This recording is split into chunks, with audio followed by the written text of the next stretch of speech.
रोजा रोजा साबायखर थाबाय जोंहा नैथियाव दं मुस्रि सोरां मुसाहारि बिफा परमेश्वर मुसाहारि बिमा दिबिका बसुमतारी गामि मैनावथा फोथार बिथांखौबो जोंनि बे जौस्रांनि फारसे गसंफैनो थाखाय आं गुरै खावलायबाय लोगोसे बानजाय आफादनिफ्राय गांसे आर'नाइजों मान बावनो थाखाय आं गुरै खावलायबाय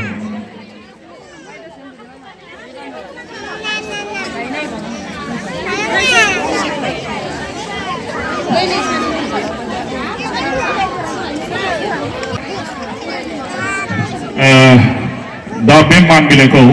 जोंनि मैनावथा फोथार गामिनि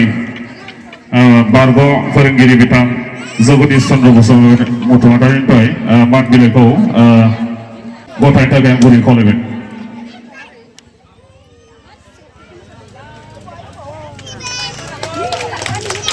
रोजा रोजा साबायखर थाबाय बिथांनिसिम बिथाङा 62.5 जौखोन्दो 62.5% आरोखि गासै नम्बर 375 फार्स्ट डिभिजन बिथांनि स्कुलाव बबेयावमोन सालबारि हायार सेकेन्डारियाव बिथाङा फरायोमोन आरोखि दायो सेथि मासियाव बिथाङा उथ्रिसार जानो हादों रोजा रोजा साबायखर थाबाय बिथांनिसिम